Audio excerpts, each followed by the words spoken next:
kahapon, nasimulan ko nang i-discuss itong topic na to.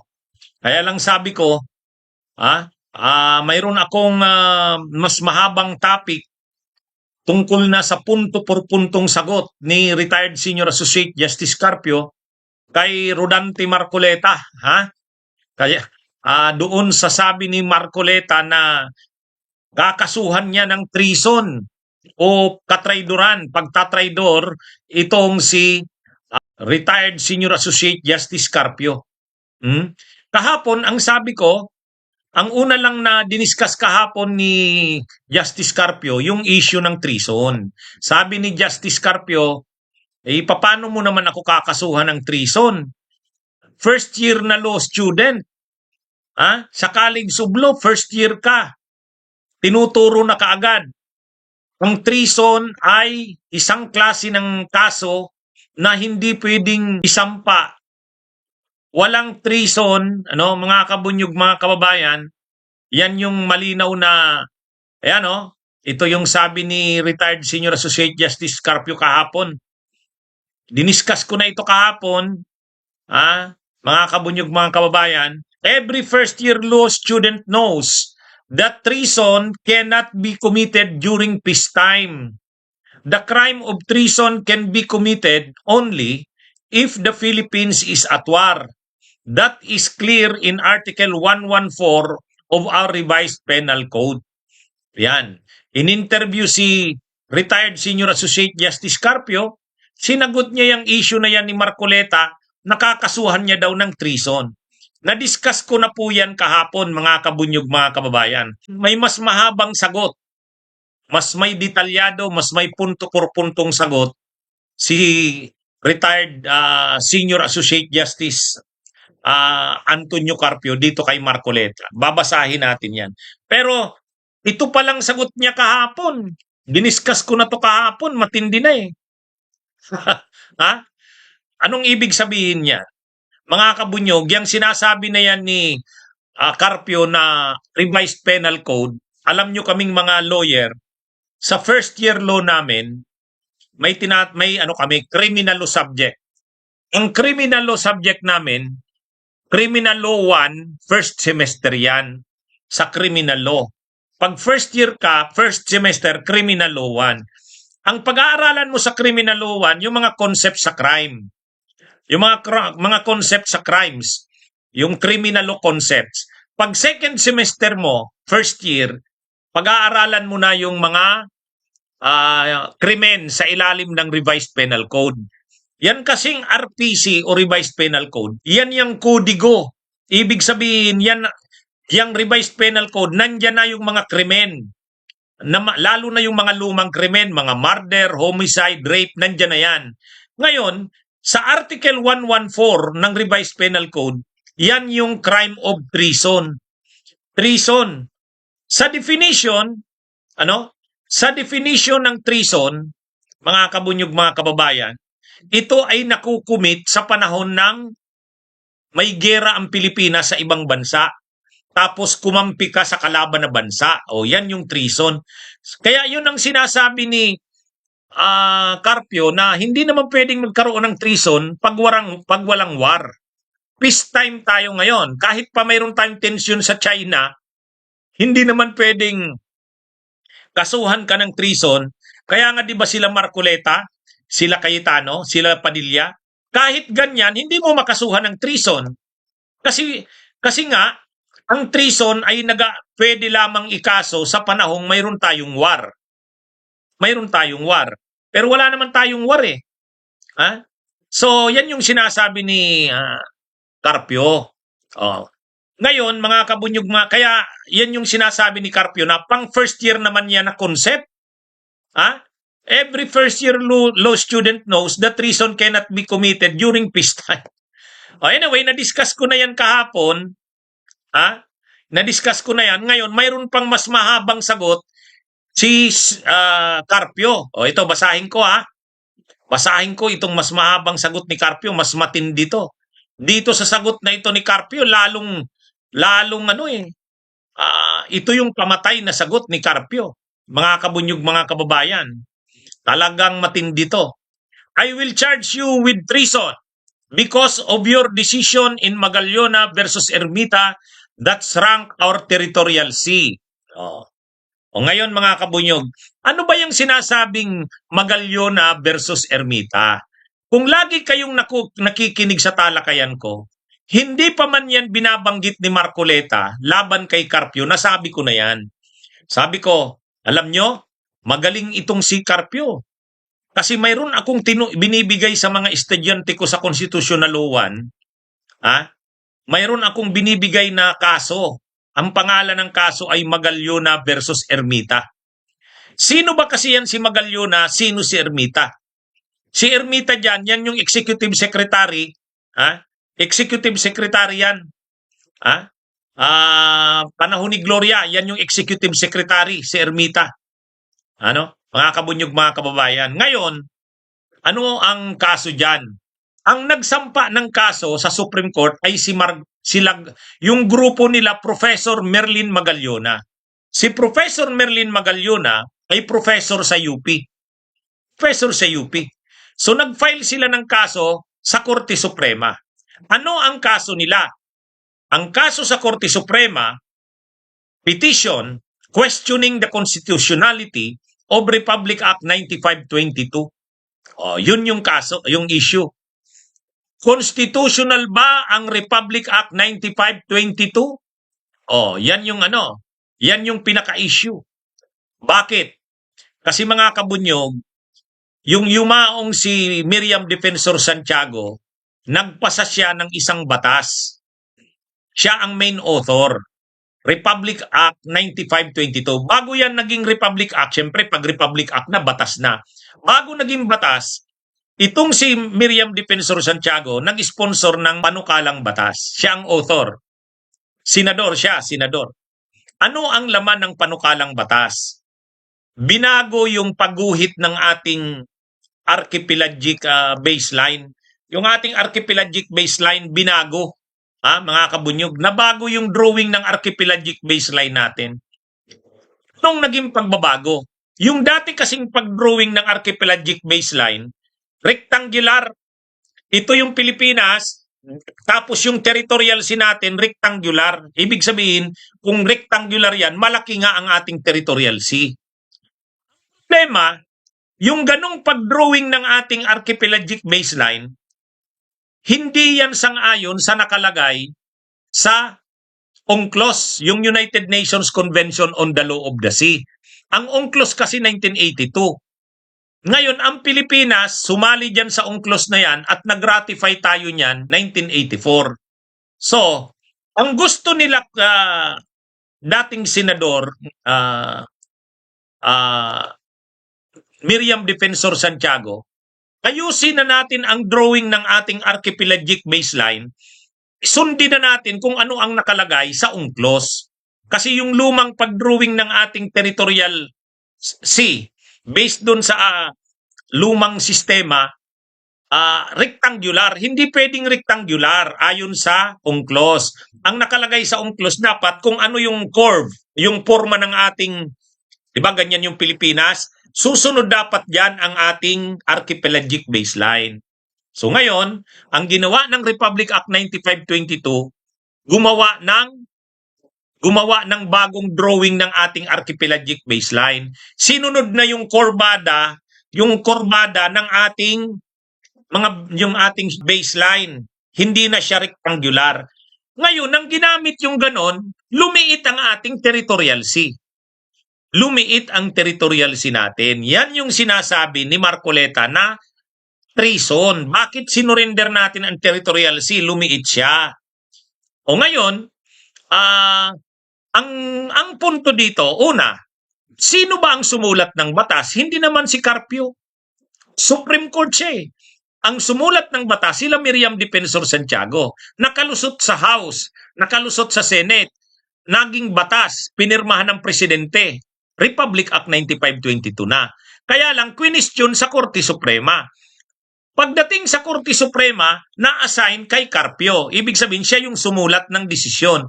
Pero, hindi lang naman siya ang magdidesisyon nun. 15 sila na members ng Korte Suprema, sila ang magdidesisyon unbanked. Siya lang ang sumulat ng desisyon, pero hindi siya ang nagdesisyon. 15. Ano ang naging desisyon ni Carpio na sinulat niya? Ang sabi niya, constitutional ang Republic Act 9522. Kasi tama lang yun na sumunod na tayo sa UNCLOS kasi pumirma tayo dyan eh. O, ay kung pumirma tayo sa UNCLOS, ayusin na natin ang mapa ng ating archipelagic baseline. Tama yung ginawa nila Miriam Defensor Santiago na gumawa ng batas. Kaya constitutional yung Republic Act 9522. So yan mga kabunyog. Ngayon, ang gustong mangyari ni Marcoleta, bakit daw ganun ang sinulat na desisyon ni Carpio? Simple lang naman ang sagot ni Carpio. Hindi naman ako ang sumulat ng batas. Ang sumulat ng batas, Kongreso, sila Miriam Defensor Santiago, pinirmahan ng presidente. Nakarating naman sa Supreme Court, question lang naman kung constitutional ba yon. O tiningnan ng Korte Suprema, constitutional. Lahat naman sila na miyembro ng Korte Suprema, 15 sila, en banc, unanimous. Sabi nila, constitutional. O anong problema doon? Bakit mainit si Marcoleta kay Carpio? Hindi naman si Carpio lang yun. Di ba? Ngayon, basahin na natin yung buong sagot ni Carpio. Basahin natin ha. Ito yon. Ayan, yan. Lakihan natin. O yan mga kabunyog. Every first year law student knows that treason cannot be committed during peacetime. The crime of treason can be committed only if the Philippines is at war. That is clear in Article 114 of our revised penal code. Pinaliwanag ko na po yan. To charge me with treason, Senator Marcoleta has to amend Article 114 of the revised penal code to apply treason during peacetime. Yun. Kung gusto daw siyang kasuhan ni Marcoleta, amindahan niya muna ang revised penal code, Republic Article 114. Then, he has to repeal two provisions of the Constitution. Yun, malibagat ko. Ha? Kailangan niyang amindahan din ng Constitution o alisin yung dalawang provisions ng Constitution. First, the prohibitions against ex post facto laws, preventing the retroactive application of penal laws. Second, the automatic incorporation of general principles of international law, like the 12 nautical territorial sea limit, as part of the law of the land. Next, he has to convince the President and the Senate to withdraw the Philippines from UNCLOS, a treaty which limits the territorial sea to 12 nautical miles, prohibiting coastal states from declaring any part of the EEZ and the high seas as part of their territorial seas. Finally, he has to convince the Supreme Court that the senators and House members who overwhelmingly enacted Republic Act 9522, amending our archipelagic baselines to conform to UNCLOS. The President who signed into law Republic Act 9522 and the Supreme Court justices who unanimously upheld the constitutionality of Republic Act 9522 have all committed treason. Tingnan nyo yan mga kabunyog, mga kababayan. Di ba matindi yung sagot ni Carpio? Ha? Sabi ni Carpio, okay, kung gusto mo akong kasuhan ng treason, ay marami kang dapat gawin. Marami kang dapat gawin. Ha? Talagang punto por punto, inisa-isa ni Carpio, ano? Ha? Mga kabunyog, mga kababayan, na ano nyo? Nakita nyo yung sagot ni, ni Carpio? Punto por punto. Ha? Sabi ni Carpio kay Marcoleta doon sa sagot niya, punto por punto. Kung gusto mo akong kasuhan ng treason, amindahan mo muna ang yung revised penal code. Kasi nakalagay sa revised penal code eh. Nakalagay doon, Article 114, ang treason ay nakocommit lang pag panahon ng peacetime. Di ba? Di ba? Kaya ano yun, amindahan mo muna. Ay, doon pa lang mahirap na yun. Amindahan mo ang revised penal code, Article 114. Pangalawa, sabi ni Carpio, may nakalagay sa Constitution, dalawang provisions. Ang unang provision, ex post facto law, bawal sa atin. Ibig sabihin kasi, magpapasa ka ng batas na aamindahan ang meaning ng treason para lang makasuhan si Carpio. Ay hindi pwede yun. Imaginein mo yan. Aamindahan mo yung batas, tapos yung kailan ano yan, nangyari yan, kailan ginawa yan, matagal na yung ginawa nila Carpio yung desisyon na yan. So ibig sabihin, pag gumawa ka ngayon ng batas, binago mo yung meaning ng treason, prospective ang application yan. Yung mga nakaraang nagawa na tungkol dyan, na wala pa namang, na ang definition ng treason ay hindi pa ganyan, hindi yan mag-a-apply. Pag in-apply mo yan pa atras, kasi kailan ba yung desisyon na yun ni Carpio? 2011. Ibig sabihin, aamyendahan mo ngayon ang konstitusyon? Ha? Aamyendahan mo rin yung revised penal code para lang makasuhan ng treason si Carpio. Ano yan? Retroactive pala yan. Hindi pwede sa atin yung retroactive application. Pag gumawa ka ng batas ngayon, ang application niyan, prospective. Ibig sabihin, yung mga magagawang mga krimen sa hinaharap, hindi pa atras. Pangalawa, nakalagay sa konstitusyon natin, ang mga pinasukan natin na mga kasunduan o conventions tulad ng UNCLOS, nagiging parte siya ng ating batas. Nakalagay din yan sa konstitusyon. Mga treaties natin, nagiging they form part of the law of the land. Ang tawag doon, doctrine of incorporation. Ewan ko kung alam rin ni Marcoleta yan. Pang first year din yan. Ibig sabihin, pumasok tayo sa UNCLOS, yung mga provisions ng UNCLOS, kailangang ilagay na natin yan bilang batas na rin natin. Yan yung treaties na mga pinasukan natin, conventions na pinasukan natin, they form part of the law of the land. Ibig sabihin, ano ang nakalagay sa UNCLOS? Nakalagay sa UNCLOS, ang ating territorial sea ay 12 nautical miles lang. Hindi pwedeng lumampas. Yung dati nating pag-drawing na rectangular, yung sinasabi ni Marcoleta na yun dapat ang gamitin, bawal na yun sa UNCLOS eh. Ang nakalagay sa UNCLOS, mula sa ating baseline, kinakailangan 12 nautical miles. Yan yung territorial sea. Yung territorial sea yung lumang ginagamit, bago yung UNCLOS, rectangular yun. Hindi pwede yun kasi hindi nasang-ayon sa UNCLOS yun. So actually, ang ginawa lang naman ng Kongreso sa pangunguna ni Senadora Miriam Defensor Santiago, yung drawing ng ating archipelagic baseline, ginawa ng compliant o nakasunod na sa UNCLOS, which is, ang territorial sea ay 12 nautical miles. Hindi pwedeng lumampas.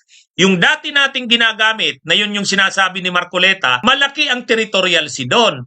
Pero bawal yun sa UNCLOS, kasi sa UNCLOS nga, 12 nautical miles lang. Yan yung maximum. Yan yung Ngayon, sabi ni Carpio kay Marcoleta, kung gusto mo, din, kasuhan mo rin ng treason yung mga senador at kongresista na naglusot nun.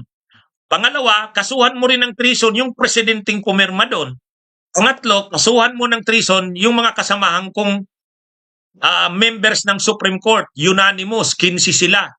So yun ang mga dapat kasuhan. Bakit siya lang ang kakasuhan?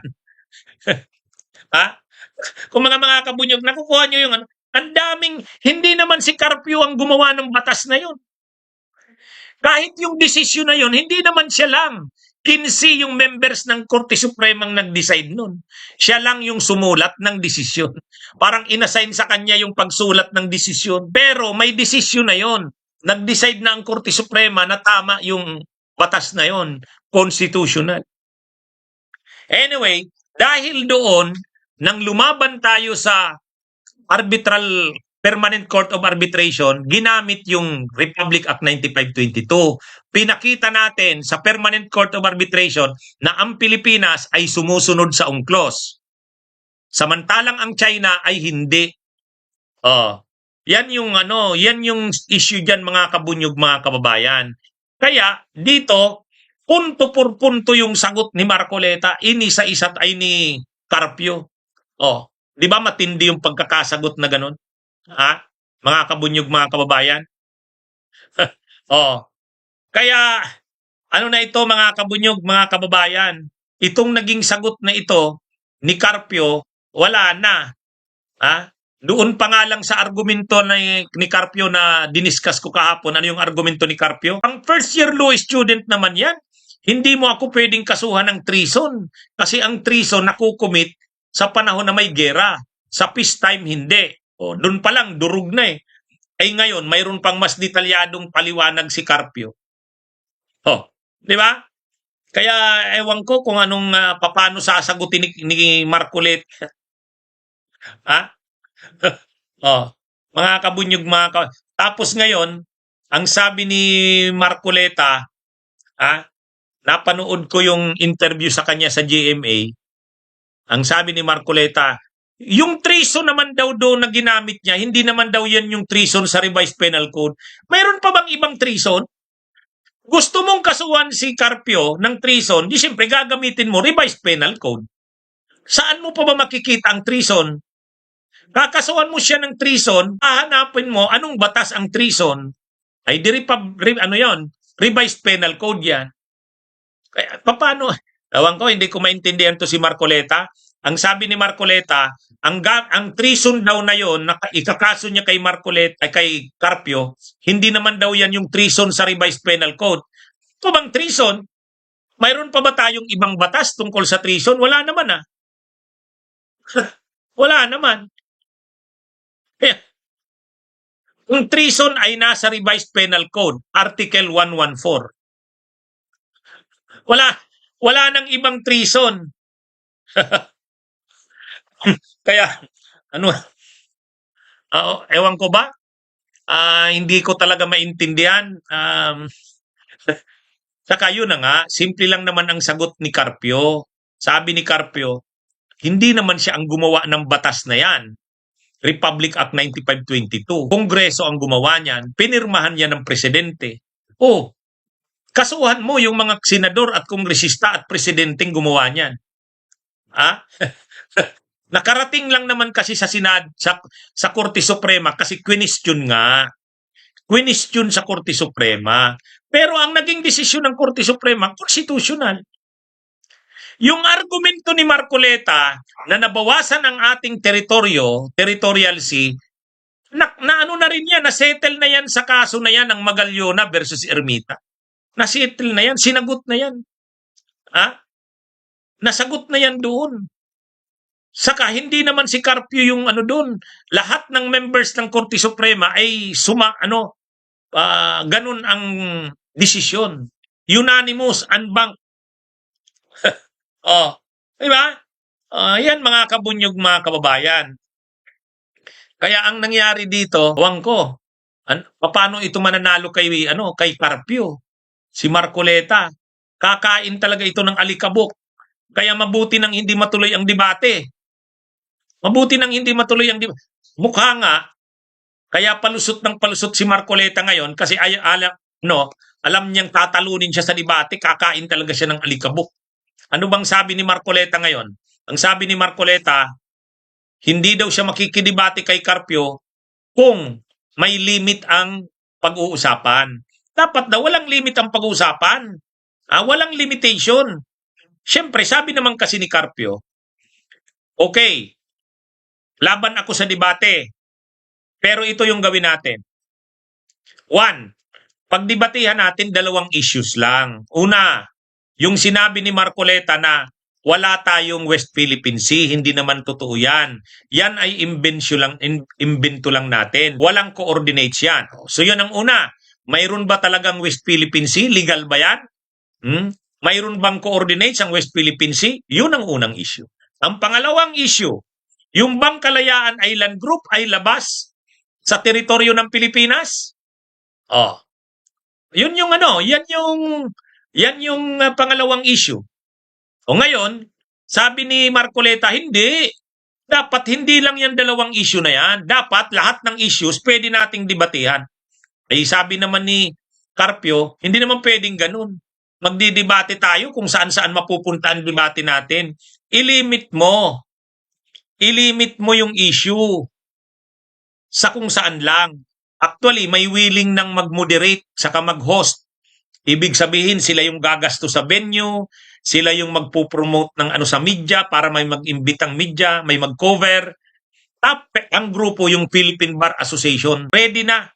Tinanggap na rin ni Carpio. Sabi niya, okay ako dyan. Philippine Bar Association. Kaya lang, ang gusto talaga ni Marcoleta, wala daw limit. Ay, hindi naman pwede yung debating walang limit. Ano naman klase yan na debate pag walang limit. Siyempre, may mga issues na kailangan dun iikot yung debate. Si Carpio, professional yan. Gusto niya kung magdidebate, may papupuntahan yung debate. Parang informative. Ay si Marcoleta naman kasi, ang gusto niya, huwag daw. Kung ano-anong issue, pwede na daw yun. Para mas magaling daw ang debate.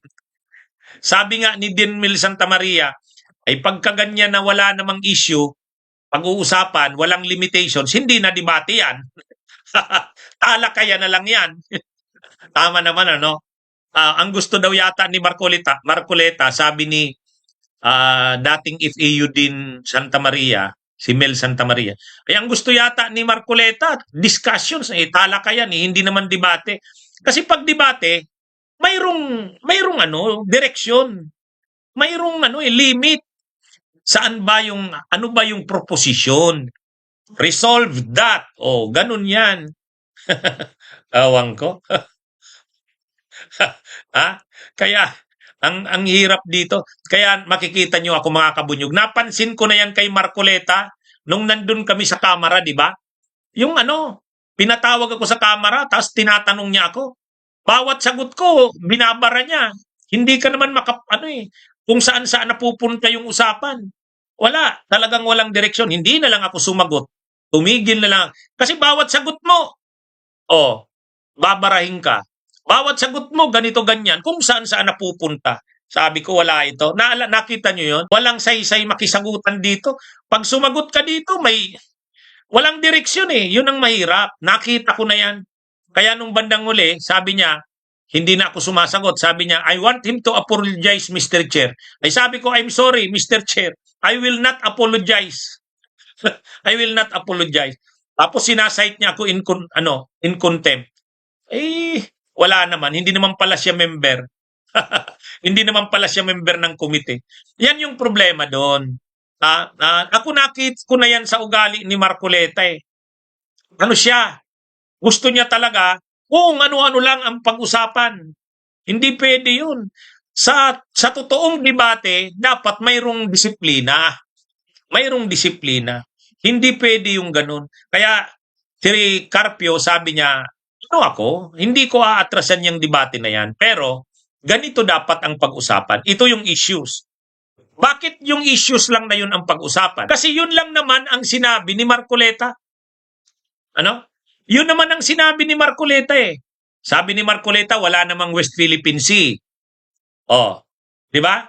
Pangalawa, sinabi ni Marcoleta, yung Kalayaan Island Group, pwede nang i-give up yan. Yan naman yung yan naman yung sinasabi ni Carpio. Sige, pagdebatehan natin yan. Mayroon ba talagang West Philippine Sea? Legal ba yan? Pangalawa, yung Kalayaan Island Group ba ay labas ng teritoryo ng Pilipinas na pwede nang i-give up natin? Yun. 'Di ba? Ang linaw-linaw ang linaw ng direksyon ng debate. Okay, mga kabunyog, mga kababayan. Basta dito nakita na natin, pinaliwanag ko punto por punto yung sagot ni Justice Carpio kay Marcoleta. Matindi, Durog si Marcoleta diyan. Magandang araw sa inyong lahat. Mabuhay po tayo. Bunyog, bunyog, halikan na kasama ka. Bunyog, kapag buklod ay may pag-asa. Luzon, Visayas, Mindanao, isa ang pananaw.